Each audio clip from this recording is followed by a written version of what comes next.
ese waruzi yuko Facebook yawe ari account isanzwe ya Facebook, ushaka kuyihindura ikaba page ya Facebook, hanyuma nanone ukaba wayimonetiza ugatangwa kwinjiza amafaranga ubikoresheje ya konti yawe yari isanzwe imwe aho ukoresha mu kwandikana n'abantu umenga nta kamaro bifise. Facebook yawe isanzwe ushaka kuyihindura, reka ndabereke ndabahe n'akarore ko umuntu yayihinduye. Tuza kuza ngaha ndabereke uyu, ese umuyakwi ari account isanzwe. Iyi ni konti isanzwe ya Facebook, murabona igeze ku bantu 16,000. Tugiye kuraba feedback, tugiye kuraba murabona ngaha arashaka amafoto akaronka n'ama like menshi, kandi abona ko haje ku amafoto yiwe gusa, murabibona nivyo ngira mwibonera. Yes, iyi Facebook yiwe ashobora kuba yona yimonetiza mu gihe cyose yovyifuza, kandi amafoto yiwe ko aronka na visibility nini ya cyane. Yes, iyi konti urabona ko ironka visibility nini ya. Okay, ndabereka uwundi muntu umwe nawe yabigize, nawe yafashe konti yiwe akayigira page. Yes guys, ndamubereke. Okay. Si nawe yafashe konti yiwe ayigira page.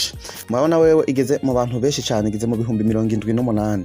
Iyi nayo nyene ni konti, ntabwo ari page ya Facebook, no, ni account isanzwe. Ijya konti nyene yarasanzwe yandikiranira ko n'abantu, ariko murabona yuko yamaze kuyigira. Okay, yamaze kuyigira page. Ico gihe we nawe ni wabigira aha uzosanga hameze uku, abazokurondera uzosanga hameze uku. Babona yuko umenga ni page, ku buryo bw'uko aka kajambo ka follow ushaka kuca abantu bose bazogusaba ubugenzi bazoca bafyonda kuri suivre cyangwa se follow. Bana ko namaze kumukurikira handitse following, hanyuma i page akaca yikoresha ibintu byiwe yishakiye. Bana ko atabandi bantu baba bakipostinga ko nka bimwe byanyu usanga ngo naka ngo yari kumwe n'abantu 99 ugasanga baguma bapostinga kuri page yawe, ari naho haviramo ko usanga bapostinze ibintu by'ibiterasoni. So nico kigo cyo kugana gutegura no munsi ingene account yawe isanzwe ya Facebook ushaka kuyihindura ikaba page ya Facebook, ugatanga gukora amafaranga kuri Facebook. Nkakwereka ingene iyo account yawe ya Facebook ibyaza umusaruro, nkuko bajya bose nakweretse bajya bamamariza abantu n'ibindi bakaronka amafaranga menshi cyane cyo kuri Facebook. Nanone ukacufata izi account zanyu urana ko zitemerewe kurenza abantu 5,000, ariko iyo umaze kubigira mwabona buryo ngiye kukwereka uba wemerewe kuronka abantu 70,000, abantu 100,000, emiliyo no kurenza. Okay, kumana nanje rero kenshi amenda gusaba cyenda subscribe hano hejuru kuri no jambo ry'ubururu kugira hatagira kajambo nakamwe kazo kwigira kagucika. Twagiye ikintu cya mbere biraza ko gusaba ko bufise iyi Facebook isanzwe. Reka mbanda bibereke konti twama dukorere ko twigire ku uyu munsi. Ni abana twifitiye abagenzi 2,400 nibo bagenzi twifitiye ngahangira muri ko murabibona. Ya abana iyo Facebook nyine usanga yubatse, iyo ari konti isanzwe usanga yubatse uku. Si tugomba tugendere ndabeke ingene uyisettinga ikaba page. Twaza kwifashisha ino Facebook y'ubururu iyi nyene guys, inaribi yagiye inshuro nyinshi, ndabwiye n'amateka yayo, nta n'umuntu atunze page numwe atabayifise. Hanyuma umaze kuyiza ko uza gucuza hano muri profile mu ifoto yawe nyene uce ufyonda ko nkuko. Nanone uraza kumanuka no kutuburungu dutata guys, ukubitemwe nkuko. Hanyuma heje kubitamo uraza kumanura gatoyi.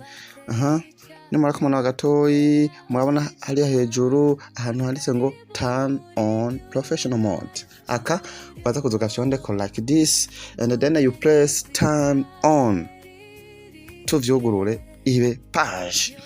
Yes, turategereza twaye ko babitwemerera. Urabona ngaha nimera nkusi inyuma gatoyi ndabasomere ndabasobanurire. Tugiye hano kuri ololo yamaze kuyugurura. Okay, reka mbanda yoga gato ndabibasobanurire neza niho muza kubitahura. Okay,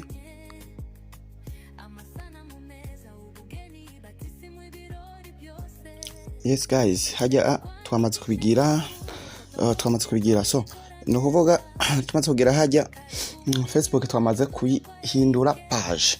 Abari abagenzi baca bahinduka abasuivi, abari abagenzi baca bahinduka abasuivi. Uhara turondera bakamubwira ngo add friend, ikihinduka ngo follow kujya mwagi mubibona kwa zindi account. Akantu murabona ko akantu kubwenge mwaza kubikora byo bafasha cyane. Facebook zanyu mukaziduza zikagira abasuivi benshi, zikagira abanwanyi benshi cyane, byo bafasha mu kuyamamariza ivyo iwanyu cyangwa ku bantu bafite bari mu bihugu biri eligible for Facebook monetization, nanone mushobora gukora monetization.